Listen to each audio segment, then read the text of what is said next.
آج ہمارے پیش نظر تفصیل کے ساتھ جو صورت ہے جس پر ہم گفتگو کریں گے اور اس کو سمجھنے کی کوشش کریں گے، وہ سورہ یاسین ہے۔ اور سورہ یاسین میں کل 83 آیتیں ہیں، تو ظاہر ہے کہ ان 83 آیتوں میں بھی ہم بہت زیادہ تفصیل کے بجائے تھوڑا اختصار سے ہی کام لیتے ہوئے انشاءاللہ آگے بڑھ جائیں گے۔ تو یہ صورت جو آج کی پہلی تراویح کی پہلی رکعت میں پڑھی گئی ہے، جو در حقیقت 22ویں پارے میں آخر حصہ اس کا ہے، 1.5 صفحے میں 22ویں پارے میں یہ صورت آ گئی ہے۔ خیر، تو یہ صورت جس میں اللہ رب العزت نے اس صورت کا آغاز یعنی حروف مقطعات سے کیا ہے۔ حروف مقطعات ان حروف کو کہتے ہیں جو ٹکڑے ٹکڑے ہوتے ہیں اور جن کے معنی اور مطلب صرف اللہ رب العزت ہی جانتے ہیں، اس کے علاوہ کسی کو اس کا علم نہیں ہے۔ اور اس کے بعد اللہ رب العزت نے قرآن حکیم کی قسم کھائی ہے، اور قرآن حکیم کی قسم کھا کر یہ بتایا کہ اللہ کے رسول صلی اللہ علیہ وسلم کو کہ انک لمن المرسلین، کہ آپ پیغمبروں میں سے ہیں، آپ بھیجے گئے ہیں، جن لوگوں کو بھیجا گیا ہے ان میں سے ایک آپ ہیں، اور آپ بالکل سیدھی راہ پر ہیں، اور یہ کتاب عزیز رحیم کی جانب سے نازل کردہ ہے تاکہ تم جو ہے اس قوم کو ڈراتے رہو جس قوم کو تمہارے آبا و اجداد نے بھی ڈرایا ہے۔ یہاں آبا و اجداد سے مراد انبیاء علیہ السلام ہیں، حضرت ابراہیم ہے، حضرت نوح ہے، حضرت یونس ہے، لوط ہے، موسیٰ ہے، عیسیٰ ہے وغیرہ، سارے انبیاء ہیں۔ لیکن یہ قوم ہے کہ غفلت میں پڑی ہوئی ہے۔ اللہ کی بات سچی ہو کے رہے گی ان کے اوپر، اور ہو چکی ہے کیا کہ وہ کچھ ایمان لانے والے نہیں ہیں۔ یہ بات ان پر بہت ساری کوششیں کی گئی ہے، لیکن ان کے پتھر دل پگھلنے کا نام نہیں لیتے، اس لیے اللہ نے فرما دیا کہ وہ ایمان لانے والے نہیں ہیں۔ کون؟ ہر وہ جو اللہ کے ساتھ شریک ٹھہراتا ہے، ہر وہ جو اللہ کا انکار کرتا ہے، ہر وہ جو آسمانی کتاب کا انکار کرتا ہے۔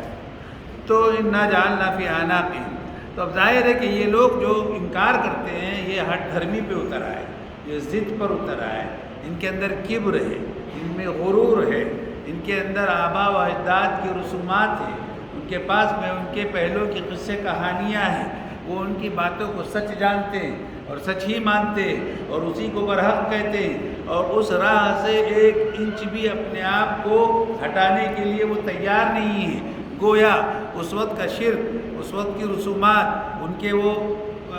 فکریں جو آبا و اجداد سے چلی آ رہی تھی، وہ اس طرح سے ان کے گلے میں اور ان کے کاندھوں میں اور ان کے حلق میں اس طرح سے جو ہے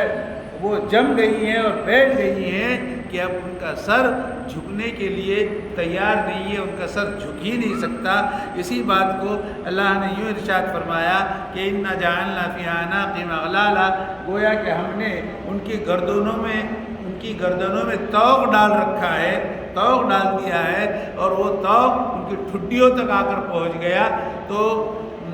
وہ جو ہے اس کے اندر ان کا سر اب الٹ نہیں ہوتا، یعنی ان کا سر اب کبھی ٹیڑھا ہو ہی نہیں سکتا، نیچے آ ہی نہیں سکتا۔ جیسے آپ نے دیکھا ہوگا وہ لوگ جن کو گردن کی بیماری ہوتی ہے وہ کیا کچھ پہنتے ہیں تو بڑی مشکل سے ادھر ادھر دیکھ پاتے ہیں، ورنہ ان کا سر ہمیشہ سیدھے ہی کی جانب ہوتا ہے، وہ جو پہنتے ہیں نا گردن میں۔ تو تو گویا یہ اپنے رسومات کو، اپنے ان شرک کو، اپنے اس کبر کو، اپنے ان آبا و اجداد کے باتوں کو انہوں نے اپنے گلے میں ایسا اتار لیا ہے کہ گویا وہ پھنس گئے ہیں، اور نیچے جھکنے کے لیے اور اللہ کے سامنے سرو سجود ہونے کے لیے اور اللہ کی ماننے کے لیے اور اللہ کے رسول کی اتباع کے لیے قطعی تیار نہیں، وہ ان کا سر نیچے ہونے کے لیے تیار نہیں ہے۔ تو وجعلنا من بین ایدیہم سدا، گویا کہ اب ان کا معاملہ ایسا ہو گیا ہے کہ ہم نے ان کے سامنے سے ایک دیوار کھڑی کر دی اور ان کے پیچھے سے بھی ایک دیوار بنا دی ہے، تو اب نہ ان کو ادھر کا کچھ نظر آتا ہے نہ ان کو ادھر کا نظر آتا ہے۔ مطلب یہ ہے کہ وہ اپنی ضد پر اڑے ہیں اور وہ ایک قدم بھی اپنی جگہ سے ہلنے کو تیار نہیں ہے۔ اور یہ وہی آیت کریمہ ہے کہ جب اللہ کے رسول صلی اللہ علیہ وسلم ہجرت فرما رہے تھے اور آپ جب مکہ مکرمہ سے نکلے اور کچھ لوگ انتظار میں تھے کہ اس راستے سے اگر حضور نکلیں گے تو ہم ان کو دھر لیں گے، اللہ کے رسول نے ان کو دیکھا تو زمین سے ایک چٹکی مٹی اٹھائی اور قرآن کریم کی یہ آیت پڑھی، وَجَعَلْنَا مِن بَيْنِ أَيْدِيهِمْ سَدًّا وَمِن خَلْفِهِمْ سَدًّا فَأَغْشَيْنَاهُمْ وَهُمْ لَا يُبْصِرُونَ، کہ ہم نے ان کے درمیان میں آڑ بنا دی اور ان کے آنکھوں پر جو ہے آپ کے پردے ڈال دیے، اب وہ دیکھ نہیں سکتے۔ تو ان دشمنان اسلام جو اللہ کے رسول کے طاق میں تھے، یہ آیت پڑھنے کے بعد وہ اللہ کے رسول کو دیکھ نہیں سکے، جبکہ اللہ کے رسول ان کے سامنے ہی سے تشریف لے گئے۔ یہ آیت جو ہے اس وقت اللہ کے رسول نے تلاوت فرمائی، وَسَوَاءٌ عَلَيْهِمْ، تو اے محمد صلی اللہ علیہ وسلم برابر ہے ان کے لیے، بھلے تم ان کو ڈراؤ یا نہ ڈراؤ، وہ ایمان لانے والے نہیں ہیں۔ گویا اللہ نے یہ ان کے بارے میں لکھ دیا ہے کہ وہ ایمان لانے والے ہیں۔ ہاں تم ان لوگوں کو ڈرا سکتے ہو، انما تنذر من اتبع الذکر، جو آپ کے جو اللہ کے ذکر کی اتباع کرتے ہیں، یعنی گویا اور اللہ کے ڈر کو تسلیم کرتے ہیں، ان کو مانتے ہیں اور اس کی اتباع کرتے ہیں اور غیب کے باتوں پر ایمان لاتے ہیں، تو ایسے لوگ ایسے لوگ آپ کی اتباع کریں گے، یعنی جن کے اندر کچھ نہ کچھ ایمانی حمیت ہے، جو کچھ نہ کچھ ایمان کی روشنی پائی جاتی ہے۔ فبشروا، ایسے لوگوں کو اے محمد آپ مغفرت کی خوشخبری سنا دیجئے اور بہت زیادہ ان کے لیے اجر و ثواب اللہ نے رکھا ہے، یہ بات ان کو بتا دیجیے۔ ان کو ایسے لوگوں کو جو ڈر اور خوف رکھتے ہیں۔ پھر انا نحن نحیی الموتى، کہ یعنی مردہ ہونے کے بعد میں ہم پھر دوبارہ زندہ کریں گے۔ وَنَكْتُبُ مَا قَدَّمُوا وَآثَارَهُمْ، جو کچھ انہوں نے کیا ہے وہ بھی ہم لکھ رہے ہیں، وَآثَارَهُمْ، اور جو کچھ پیچھے چھوڑ جائیں گے کہ عمل ایسے کیے ہوں گے کہ دوسرے لوگ ان کا دیکھا دیکھی کر رہے ہوں گے، تو وہ بھی ہم لکھ رہے ہیں۔ یہاں پر ایک بات سمجھنے سے تعلق رکھتی ہے کہ انا نحن نحیی الموتى کا مطلب یہ ہے کہ مردوں کو تو ہم زندہ کریں ہی، جیسے کہ اللہ تعالیٰ جو ہے سب کو وہ کر دیں گے اور قیامت سے پہلے زندگی بخشیں گے۔ یہاں ایک اور مطلب ہے، وہ یہ ہے کہ اگر یہ قوم ایمان نہیں لاتی ہے اور یہ نہیں ڈرتی ہے یا آپ کی نہیں مانتی ہے یا آسمانی کتاب کو تسلیم نہیں کرتی ہے تو نہ کرے، ان کی مثال مردوں جیسی، تو پھر ہم ان مردوں سے زندہ پیدا کریں گے، ان کی نسلوں میں لوگ ایمان لائیں گے۔ ایک مطلب اس کا یہ بھی ہے۔ بہرحال پھر اس کے بعد میں فرمایا کہ ان کے سامنے ایک بستی والوں کی مثال اے اللہ کے رسول پیش کیجیے، ان کو بتائیے کہ جب اس بستی والے کے پاس میں وہ یعنی میسنجر گئے اور وہاں پر آئے، وہ بستی کے تعلق سے لکھا ہے مفسرین نے، اس بستی کا نام انطاکیہ ہے۔ تو یہ انطاکیہ کی بستی کے پاس میں اللہ کے بہت سارے میسنجر پیغام لے کر گئے تھے، اب وہ نبی تھے یا رسول تھے یہ بحث نہیں ہے، لیکن وہ اللہ کا پیغام لے کر گئے تھے، وہ مرسل تھے، بھیجے گئے تھے، اس بستی والوں کے پاس گئے تھے۔ تو جب ہم نے پہلے کیا کیا کہ دو پیغمبر کو بھیجا تھا، دو میسنجر کو بھیجا، اذ ارسلنا الیہم اثنین، دو کو بھیجا، فکذبوہما، تو ان بستی کے لوگوں نے ان کو جھٹلا دیا، ہم نہیں مانتے تمہاری، بہت آئے ہم کو سمجھانے والے، چلو جاؤ تم یہاں سے، جھٹلا دیا۔ تو پھر ہم نے فعززنا بثالث، پھر ہم نے ایک تیسرا بھیجا ہے پاٹھیمبے کے طور پر، تاکہ ان کو حوصلہ دے اور ان کو سمجھائے اور ان کو بتائے اور ان کو جو ہے طاقت بخشے وہ دونوں کو۔ تو تیسرے کو اور ہم نے بھیجا، فقالو، اور ان تینوں نے مل کر یہ کہا اس بستی والوں سے کہ ہم تمہارے طرف اللہ کے پیغمبر ہیں، اللہ کا پیغام لے کر آئے ہیں، اللہ کی دعوت لے کر آئے ہیں۔ قالو، تو اس بستی کے لوگوں نے کیا کہا، ما انتم الا بشر مثلنا، تم بھی تو ہماری طرح انسان ہو، کائے کے نبی اور کائے کے رسول ہے، تم بھی تو ہماری طرح نظر آ رہے ہو۔ وما انزل الرحمن من شیء، اللہ نے کچھ اتارا نہیں، تم اپنے دل سے کہہ رہے ہو۔ یہ کون کہہ رہا ہے؟ یہ وہ کہہ رہے ہیں۔ اسی لیے دعوت میں اور تبلیغ میں ہم جب کسی ایسے شخص کے پاس میں جاتے ہیں جو بہت بری طرح سے ہڑکا دیتا ہے، بلکہ ایسی باتیں کہتا ہے کہ تم کو کچھ کام ہی نہیں ہے، ذرا کچھ کام دھندا کرو نا، اٹھتے چلے آتے، ذرا کسی کی کوئی بات دیکھنا ہے، تو ہم کو اس طرح سے بتایا گیا کہ یعنی ہمارے بڑوں نے بھی بتایا، اور قرآن خود اس بات کی جو ہے صراحت کرتا ہے کہ ان کی باتوں کو بالکل آپ دل پہ نہ لینا، صبر کرنا، اللہ راستہ کھولے، اور ان کو یہ محسوس بھی نہیں ہونے دینا کہ ان کی بات سے تمہارے دل دکھے، بلکہ یہ تو دعوت کی راہ میں آتے ہیں اور یہ چیزیں اس طرح کی بہت زیادہ پیدا ہوتی ہیں۔ تو یہاں پر بھی ان میسنجروں نے یہی کیا کہ ان کی تمام باتوں کو دل پر نہیں لیا، بلکہ سن لیا اور اس پر صبر کیا۔ حالانکہ انہوں نے اتنی بھپتیاں کسی کہ تم تو ہماری طرح انسان ہو، اللہ نے کچھ جو ہے نازل وازل نہیں کیا، تم تو جھوٹ بول رہے ہو۔ قالو، تو ان پیغمبروں نے کیا کہا؟ ربنا یعلم، اللہ کو پتہ ہے، انا الیکم لمرسلون، کہ بے شک ہم سب تم لوگوں کی جانب ضرور بضرور ہم بھیجے گئے ہیں، پوری تاکید کے ساتھ بھی کہہ رہے ہیں۔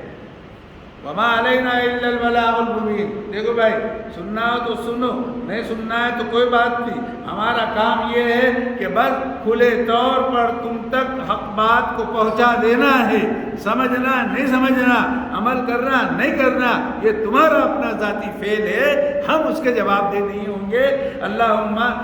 جو ہے اللہم اشہد، اے اللہ تو گواہ رہنا کہ ہم نے تیرا دین اور تیری بات ان تک پہنچا دی۔ یہی مطلب ہے وما علینا الا البلاغ المبین، ہمارا کام پہنچا دینا ہے اور ہم نے وہ بات ان تک پہنچا دی ہے کھلے طور۔ تو انہوں نے کیا کہا؟ قالوا انا تطیرنا بکم، تمہارے آنے سے ہم جو ہے تمہارے آنے کی وجہ سے ہم بدفعلی لیتے ہیں، یعنی ہم تم کو منحوس گردانتے ہیں کہ کیسے منحوس لوگ ہماری بستی میں آ گئے۔ یہ بات انہوں نے کہی گاؤں والوں نے۔ لئن لم تنتهوا، اگر تم اپنے کام سے باز نہیں آؤ گے، لنرجمنکم، تو ہم تم کو سنسار کر دیں گے، پتھروں سے مار ڈالیں گے، وَلَيَمَسَّنَّكُم مِّنَّا عَذَابٌ أَلِيمٌ، اور ہماری طرف سے تم کو دردناک عذاب پہنچے گا۔ یہ بات سن لو، ہم کھلی چتاونی تم کو دے رہے ہیں۔ یہ کون کہہ رہا ہے؟ بستی کے لوگ۔ قالوا، تو ان لوگوں نے جو دعوت کا کام لے کے چلے تھے، اللہ کے جو میسنجر تھے، انہوں نے کہا طائرکم معکم، بھئی تم ہم کو منحوس سمجھتے ہو تو تمہارا یہ سمجھنا یا تمہارا جو کچھ بھی سوچنا ہے وہ تمہارے ساتھ ہے۔ مطلب یہ ہے کہ تمہاری بات ہم کو لگے گی نہیں، ہم کو چپکے گی نہیں، تم گالی دیں گے تو ہم کو لگے گا بھی نہیں، تم ہمارے لیے برا بھلا کہو گے تو ہم کو اس سے کچھ فرق پڑنے والا نہیں۔ اگر تم ہم کو منحوس کہہ رہے ہو تو تمہاری یہ منحوسیت تمہارے ہی ساتھ ہے۔ اِن ذکرتم، کتنا بھی تم کو نصیحت کی جاوے، بل انتم قوم مسرفون، لیکن تم قوم ایسی ہو کہ حد سے بڑھ جا رہی ہو اور حد کو پار کر جا رہی ہو۔ بس اتنی بات کی۔ وجاء من اقصى المدینہ، شہر کے دور دراز کنارے پر سے ایک شخص دوڑتا ہوا آیا اور اس نے کہا، اے میری قوم، اے میری بستی کے لوگوں، اتبعوا المرسلین، یہ جو لوگ آئے ہیں ان کو فالو کرو، ان کی پیروی کرو، ان کی بات مان لو، یہ کیا کہہ رہے ہیں سن لو اور اس پر عمل کرو۔ یہ مدینے کے اس کنارے سے دوڑتا ہوا آنے والے شخص کا نام حبیب تھا، جو پیشے سے بڑھائی کا کام کرتا تھا اور یہ ایمان پر تھا اور ایمان وہ لا چکا تھا۔ تو آئیے دیکھیے کیا کہتا ہے، اتبعوا، ان کی اتباع کرو، ایسے لوگ ہیں من لا یسألکم اجرا، جو تم سے ایک پائی طلب نہیں کرتے، وہ تم سے نہ روٹی مانگتے، نہ تم سے کوئی خدمت مانگتے، نہ تم سے کوئی جو ہے آپ کے کوئی تنخواہ مانگتے، کوئی چیز نہیں مانگتے بدل میں، وہ مہتدون، وہ سب ہدایت یافتہ ہے، اس لیے تم ان کی پیروی کرو۔ وَمَا لِيَ لَا أَعْبُدُ الَّذِي فَطَرَنِي، اور میں کیوں کر نہ عبادت کروں اس ذات کی جس نے مجھ کو پیدا کیا۔ یہ وہی ابھی حبیب نجار کہہ رہے ہیں کہ میں کیوں نہ کروں، میں تو کرتا ہوں۔ گویا اس بات کو سمجھنے کی کوشش کیجئے کہ اتنے مخالفین کے درمیان یہ ایک واحد انسان تھا، شخص تھا جو صاحب ایمان تھا، اور اس کی جرأت اور اس کے حوصلے کو داد دیجئے کہ اتنے بڑے لوگوں کے درمیان میں اس نے اپنے ایمان کا اعلان کر دیا اور بتایا مجھے کوئی ڈر نہیں ہے، میں ایمان لا چکا ہوں، اور کیوں میں اپنے پیدا کرنے والے کی عبادت نہ کروں؟ میں کروں گا، اس لیے کہ مجھ کو بھی اور تم سب کو بھی ترجعون الیہ ترجعون، لوٹ کے بالآخر انہی کے پاس میں جانا ہے۔ جی اتخذ من دونہ آلہۃ، کیا اللہ کے علاوہ میں ان کے علاوہ کئی معبود بنا لوں؟ ان یردنی الرحمن بضر، لیکن سن لو کہ اگر رحمان اور اللہ کبھی کوئی نقصان تم کو پہنچا دے گا، اور اگر کوئی عذاب یا کوئی بات کوئی فیصلہ اس کی طرف سے آ جائے گا تو لا تغنی عنی شفاعتہم شیئا ولا ینقذون، تو تم کو کوئی کسی کی سفارش کام نہیں دے گی اور نہ ہی تم اس مصیبت سے بچ پاؤ گے۔ یہ سن لو، یہ چتاونی ہے، یہ اللہ، میں اپنی طرف سے نہیں، اللہ کی طرف سے میں یہ بات کہہ رہا ہوں۔ انی اذا لفی ضلال مبین، اور پھر میں اگر تم تک دعوت نہیں پہنچاتا یا اپنی بات یا اپنے حق کا اعلان نہیں کرتا تو میں بھی گمراہ لوگوں میں شمار کیا جاتا۔ انی آمنت بربکم، جی میں تم سب کے فاسمعون، تو میں تمہارے رب پر ایمان لا چکا ہوں۔ تو یہاں پر مفسرین نے لکھا ہے جب اس بندے نے اعلان کر دیا تھا تو اس بستی کے لوگوں نے اس ایمان والے شخص کو شہید کر دیا اور انہوں نے شہادت پائی۔ تو اب اللہ تعالیٰ شہادت کے بعد کا جو معاملہ اور جو منظر اور جو کیفیات اور جو حالات اس شخص کے ساتھ میں ہوئے ہیں اس کو بیان فرما رہے ہیں۔ جی انی آمنت بربکم فاسمعون، یہ اس نے اعلان کر دیا تھا کہ میں تم سب کے رب پر ایمان لایا، کان کھول کے سن لو۔ قیل، اب یہاں شہید ہو گیا، تو اب اس کی جان سے کہا گیا، اس کے نفس سے، اس کے روح سے کہا گیا کہ ادخل الجنہ، جنت میں چلی جا۔ یعنی ادھر شہادت ہوئی نہیں کہ اللہ نے ادھر اعلان کر دیا ادخل الجنہ۔ قال یا لیت قومی یعلمون، سبحان اللہ، جنت میں جانے کے بعد میں بھی اتنا درد اس شخص کے دل میں تھا کہ دنیا میں جو لوگ تھے جن کے ساتھ میں وہ رہ رہا تھا اور جن رب کی وہ نافرمانی کر رہے تھے، وہاں جنت میں جانے کے بعد میں بھی اس شخص نے ان لوگوں کو یاد کیا اور افسوس کا اظہار کیا کہ یا لیت قومی یعلمون، کاش میری قوم کہ لوگ وہ کچھ جانتے، بما غفر لی ربی وجعلنی من المکرمین، اور اگر اس بات کا ان کو پتہ چل جاتا کہ میرے رب نے مجھ کو معاف فرما دیا ہے مکمل طور سے اور مجھ کو بہت زیادہ اعزاز اور مسند عطا کی ہے اور بہت اکرام میرا کیا ہے، اگر یہ کاش ان کو معلوم ہو جاتا۔ لیکن ظاہر ہے کہ یہ تو باتیں جنت کی ہیں، ان کو کہاں سے پتہ چلے گا؟ لیکن اتنا ضرور ہے کہ یہ شخص اپنی قوم کو وہاں بھی نہیں بھولا، اس نے وہاں یاد کیا اور اللہ نے ان کی ان باتوں کو ہمارے سامنے نقل اس لیے کر دیا تاکہ ہم اپنے کان کو کھول دیں اور آنکھوں سے دیکھنا شروع کر دیں اور عقل سے کام لائیں، عقل کو کام میں لائیں کہ کوئی شخص اگر بھلی بات کہہ رہا ہے، اچھی بات کہہ رہا ہے، پتے کی بات کہہ رہا ہے، حق بات کہہ رہا ہے، قرآن کی بات کر رہا ہے، اللہ کی بات کہہ رہا ہے، اللہ کے رسول کی سنت کا ذکر کر رہا ہے، تو ہمیں اس کو سن لینا چاہیے اور حتی الامکان کوشش کرنا چاہیے کہ اس کی پیروی کریں۔ بات سمجھ میں آ رہی؟ اس کے بعد میں ہوا کیا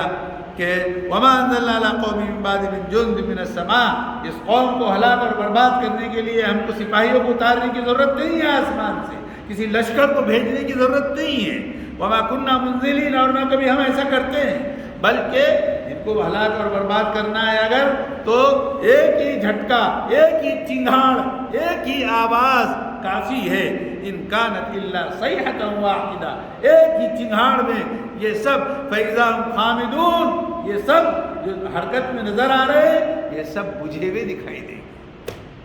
بجھ جائے، ان کی حرکت بند ہو جائے گی، ایک چنگھاڑ۔ یہ اللہ کی قدرت ہے، اس کے بعد یا حسرتن علی العباد، افسوس ہے ایسے بندوں پر، ما یاتی من رسول، جب بھی کبھی کوئی پیغمبر ان کے پاس میں آتا ہے تو یہ کمبخت قوم ان کا مذاق اڑاتی ہے۔ کیا تم نے نہیں دیکھا ہے اس سے پہلے بہت ساری صدیوں میں کہ کتنے لوگ آئے اور ہم نے کتنا ہلاک ان کو برباد کر دیا، اور پھر لوٹ کے دوبارہ آئے کہ کبھی نہیں آئے ہیں؟ تو یہ اللہ ایسا کرنے پہ قادر ہے۔ اور جو کوئی بھی ہلاک ہو یا برباد ہو یا اپنی موت آپ مرا ہو، کل لما جمیع لدینا محضرون، تمام کو بالآخر ہمارے ہی پاس میں آ کر حاضر ہونا ہے۔ وآیۃ لہم الارض المیتہ، اور ان کو سمجھنے کے لیے، دعوت کی کاز کو سمجھنے کے لیے ایک مثال دیتے ہیں اللہ، اس مردار زمین ہے، احییناہا، اس مردار زمین کو ہم نے بارش کے بعد میں کیا کر دیا، اس کے اندر زندگی ڈال دی، یعنی پودے اگنے لگے اور اس سے دانے نکلے۔ وہی تو دانے سے تم اپنے پیٹ کی آگ ٹھنڈی کرتے ہو، کرتے ہیں کہ نہیں کرتے؟ حالانکہ مردار زمین تھی لیکن اللہ نے پانی برسایا، اور اسی زمین سے ہم نے باغات کو کھجور کے، انگور کے اگائے ہیں اور لدائے ہیں، اور انہی کے درمیان سے چشمے بہائے ہیں تاکہ تم ان کے پھلوں کو کھا سکو، اور جو کچھ بھی تمہارے ہاتھوں نے کام انجام دیا ہے اس کا ثمرہ تم پا سکو۔ افلا یشکرون، ان تمام چیزوں اور نعمتوں کے بعد بھی شکر ادا نہیں کرتے؟ پاک ہے وہ ذات جس نے کہ ہر چیز کو جوڑے جوڑے سے پیدا کیا، یہ حتیٰ کہ نباتات میں بھی، جمادات میں بھی، اور انسانوں میں بھی، جانور میں بھی، اور نباتات اور جمادات میں بھی جوڑے جوڑے ہیں، یعنی میل اور فیمیل، اور جانوروں میں بھی سب ہیں۔ تو آپ نباتات اور جمادات میں تو اگر دیکھنا ہے آپ کو تو آپ باٹنی والوں سے پوچھ لیجئے، یا پھر جو جمادات کے جو لوگ اس کی وہ کرتے ہیں، زولوجی یا زولوجی والوں سے، زولوجی تو شاید جانوروں کا ہے، زولوجی نہیں، اس کے لیے کوئی دوسرا لفظ ہے جو باٹنی تو وہ پودوں کے لیے، پیڑ پودوں کے لیے۔ خیر، یہ جو تحقیق کرتے ہیں نا آثار قدیمہ کی، آرکیولوجی کے لوگوں سے آپ پوچھ لیں تو وہ آپ کو بتا دیں گے کہ اس کے اندر کون مذکر ہے، کون مؤنث ہے، کس میں جان ہے، کتنی جان ہے، کیسی جان ہے، وغیرہ وغیرہ۔ یہ ساری چیزیں یہ اللہ کا علم ہے۔ وآیۃ لہم اللیل، اور پھر دوسری نشانی ان کے لیے یہ بھی ہے کہ رات کو تو تم دیکھتے ہو، نسلخ منہ النہار، کہ رات کی چادر کو ہم کھینچ لیتے ہیں، اس میں سے دن کو طلوع کرتے ہیں، پھر دن کو ہم کھینچ لیتے ہیں، رات کو پیدا کرتے ہیں۔ ہے کہ نہیں یہ نظام اللہ کا؟ اس کے بعد میں پھر سورج اور چاند اور ساری چیزیں وہ اپنے اپنے نہج پر کام کرتی ہیں، کسی کی مجال نہیں ہے کہ 1 انچ برابر بھی جو ہے وہ کرے۔ اور سورج اور چاند کی تو یہ خوبی ہے کہ وہ کمزور نکلتا ہے اور پھر دھیرے دھیرے بڑھتا ہے، اور پھر مکمل ہونے کے بعد دھیرے دھیرے گھٹتا ہے، اور پھر جب طلوع ہونا ہوتا ہے تو وہ کھجور کی ایک شاخ، سوکھی ہوئی شاخ کے مانند طلوع ہوتا ہے، باریک سا، جی اس کے اندر کجی ہوتی ہے، ٹیڑھا پن ہوتا ہے۔ تو اس کی مثال ہے اللہ نے سورہ یاسین میں دی ہے۔ اس کے بعد میں میرے عزیزوں اور بھی لمبی سی باتیں ہیں بہت ساری، لیکن یہ ہے کہ اتنا وقت نہیں ہے ہمارے پاس کہ ہم مکمل طور سے پھر قیامت کا منظر اللہ نے جو ہے کھینچا ہے۔ وَنُفِخَ فِي الصُّورِ فَإِذَا هُم مِّنَ الْأَجْدَاثِ إِلَىٰ رَبِّهِمْ يَنسِلُونَ، سور جب پھونکا جائے گا تو قبروں سے جو ہے لوگ کے بعد فوج در فوج چلتے چلے آئیں گے۔ قَالُوا يَا وَيْلَنَا، تو وہ پکار اٹھیں گے کہ مَن بَعَثَنَا مِن مَرْقَدِنَا، ہماری خوابگاہوں سے ہم کو کس نے اٹھایا، کس نے دوبارہ جو ہے زندہ کیا؟ ھذا ما وعد الرحمن، ان کو جواب دیا جائے گا کہ یہ در حقیقت اس کا وعدہ یہ رحمان نے کیا تھا، اور صدق المرسلون، اور یعنی پیغمبروں نے بھی اس بات کو جو ہے تم کو سمجھایا تھا اور اس کی بھی تصدیق کی تھی کہ تم کو قبروں سے دوبارہ اٹھایا جائے گا۔ ان کانت الا صیحۃ واحدہ، اور ایک ہی سور میں، ایک ہی چیخ میں، ایک ہی چنگھاڑ میں تم سب کے سب اللہ کے سامنے حاضر کر دیے جاؤ گے۔ تو اب آج یعنی قیامت کے دن نہ تم پر کوئی ظلم کیا جائے گا، اور ولا تجزون الا ما کنتم تعملون، اور جو کچھ تم نے دنیا میں عمل کیا ہے ان تمام چیزوں کا بدلہ تم کو جو ہے وہاں قیامت کے دن دیا جائے گا۔ ان اصحاب الجنہ اليوم، جو جنتی لوگ ہو جائیں گے، جن کا فیصلہ ہو جائے گا کہ جنت میں جائیں گے، ہم فی شغل فاکہون، وہ خوب موج و مستی کر رہے ہوں گے، خوب میوے کھا رہے ہوں گے، چک رہے ہوں گے، چگ رہے ہوں گے، دوڑ رہے ہوں گے، موج و مستی میں ہوں گے۔ اللہ تعالیٰ ہم کو اس میں شامل فرما دے۔ ہم وازواجہم، وہ بھی اور ان کی بیویاں بھی، جی، یا جو ان کے جوڑے ہوں گے وہاں جنت کے اندر، جس کو بھی اللہ جوڑے سے بنا دے گا، وہ فی ظلال علی الارائک یتکئون، گھنے سایوں میں تختوں پر مسند پہ بیٹھے ہوئے ہوں گے اور ٹیک لگائے ہوئے ہوں گے اپنے تختوں پر، جی، جیسے کوئی بادشاہ بیٹھتا ہے۔ یہ اعزاز ہوگا اللہ کی جانب سے، جی۔ لو فیہا، وہاں جو کچھ بھی میوے وہ چاہیں گے وہ ہوں گے، جو مانگیں گے وہ فوراً حاضر کر دیا جائے گا۔ وَلَهُم مَّا يَدَّعُونَ، سلام، ان کے لیے سلامتی ہوگی رب رحیم کی جانب سے۔ یہ کہتا جائے گا تم سلامت رہو، تم اچھے ہو رہو، تم پر سلامتی ہو، تم مامون رہو۔ وَامْتَازُوا الْيَوْمَ أَيُّهَا الْمُجْرِمُونَ، یہ تو اہل جنت سے کہہ دیا۔ اور آپ جو جہنمی ہوں گے، اللہ تعالیٰ فرمائیں گے کہ اے جہنمی ہو، تم ایک طرف کو ہو جاؤ، تم لیفٹ سائڈ میں آ جاؤ، جی، بائیں طرف آ جاؤ۔ وَامْتَازُوا الْيَوْمَ أَيُّهَا الْمُجْرِمُونَ، اے مجرمو تم ادھر آ جاؤ۔ أَلَمْ أَعْهَدْ إِلَيْكُمْ، کیا تم سے وعدہ نہیں کیا تھا، یا بنی آدم، کہ اے آدم کی اولاد، دیکھو شیطان کو نہ پوجنا، وہ تمہارا کھلا دشمن ہے، اور عبادت صرف میری کرنا، میرا ہی راستہ سیدھا ہے۔ لیکن اس نے تم کو اور بہت ساری نسلوں کو بھی اور بہت سارے تمہارے طبیعتوں کو بھی گمراہ کر دیا۔ افلم تکونوا تعقلون، کیوں تم نہیں سمجھتے تھے؟ ہذہ جہنم، اب یہ جہنم ہے جس کا تم سے وعدہ کیا گیا ہے، اب ان کو جلاتے جاؤ اس کے اندر، اور یہ بدلہ ہوگا تمہارا جلنا، یہ تمہارے کفر کا بدلہ ہوگا۔ اور آج کے دن یعنی جب اللہ تعالیٰ جب فیصلہ فرما دیں گے الیوم نختم علی افواہہم، یا فیصلہ کرنے سے پہلے ہی کسی انسان کی مجال نہیں ہوگی کہ کوئی شخص اپنی زبان سے کوئی بات کہے۔ ہم آج ان کے زبان ہونٹوں پر یعنی منہ پر جو ہے مہر لگا دیں گے، اور ہم سے بات ان کے ہاتھ کریں گے، ان کے پیر کریں گے، کہ اور پیر اور ہاتھ یہ بتائیں گے کہ ہم سے کیا پکڑا تھا، ہم کو کدھر کو لے کر گیا تھا، اور کیا کچھ کیا تھا، اور کیا کمایا تھا۔ کمانے کا مطلب کیا کیا گل کھلائے تھے، وہ سب یہ ہاتھ اور پیر بتا دیں گے۔ اسی طرح آنکھیں بتائیں گی، کان بتائیں گے، ہر عضو انسان کا وہاں پر گواہی دے گا۔ وَلَوْ نَشَاءُ لَطَمَسْنَا عَلَىٰ أَعْيُنِهِمْ فَاسْتَبَقُوا الصِّرَاطَ فَأَنَّىٰ يُبْصِرُونَ، اگر ہم چاہتے تو ان کے آنکھوں کو بھی جو ہے یعنی پھوڑ دیتے یا نظر نہ آنے والی بنا دیتے، تو اور وہ راستے کی تلاش میں رہتے، لیکن کہاں وہ دیکھ پائیں گے، ان کو راستہ ہی نہیں۔ گویا ان لوگوں کو اللہ نے اندھوں سے تشبیہ کی ہے کہ جن کو آنکھیں ہی نہ ہو۔ اس کے بعد میں وَلَوْ نَشَاءُ لَمَسَخْنَاهُمْ، اور اگر ہم چاہتے تو ان کے جسم کو مسخ کر دیتے، وہیں پہ گاڑ دیتے انہی کی جگہ پر، تو وہ اب نہ ان کو روشنی ملتی اور نہ لوٹنا ان کے بس میں ہوتا۔ اور جس کو ہم عمر دراز دیتے ہیں، بالآخر پھر ہم اس عمر میں اس کو پہنچا دیتے ہیں کہ پھر سے وہ جو ہے بوڑھا سا ہو جاتا ہے، اور گردن اس کی جھک جاتی ہے، کمر ٹیڑھی ہونے لگتی ہے، پیٹھ ٹیڑھی ہونے لگتی ہے۔ تو یہ ہمارا طریقہ ہے کہ اتنی مدت جو اللہ کا طے شدہ عمل ہے کہ کتنی عمر کون سا انسان کب تک کے جیے گا، کب تک کے رہے گا۔ ابھی کل پرسوں میں دیکھ رہا تھا 118 سال کی خاتون، وہ ماشاءاللہ پورے رمضان کے روزے رکھ رہی ہے۔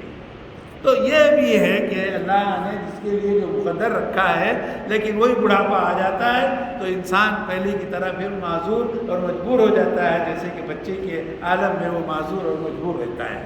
تو اسی بات کو وما علمناہ الشعر، پھر جو تم لوگ بھکتیاں کستے ہو، یہ قرآن کریم شعر ہے اور یہ ہے ان کے لیے مناسب، ہم نے شعر ان کو سکھایا ہی نہیں ہے اور نہ ہی ان کے لیے مناسب ہے، بلکہ یہ قرآن مبین ہے، یہ اس لیے آیا ہے تاکہ وہ اپنی قوم کو ڈرائے۔ اس کے بعد میں میرے عزیزو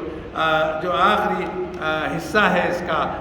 وہ یہ ہے کہ ہم نے ان کے لیے جو ہے وَضَرَبَ لَنَا مَثَلًا وَنَسِيَ خَلْقًا، کہ انسان نے جو ہے اپنی تخلیق کو بھول گیا، جی،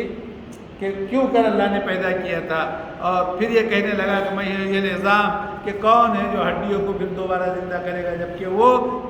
ریزہ ریزہ اور مٹی مٹی ہو جائے گی. تو اے محمد صلی اللہ علیہ وسلم آپ بتا دیجئے کہ وہی اس کو زندہ کرے گا جس نے پہلی مرتبہ اس کو پیدا کیا تھا,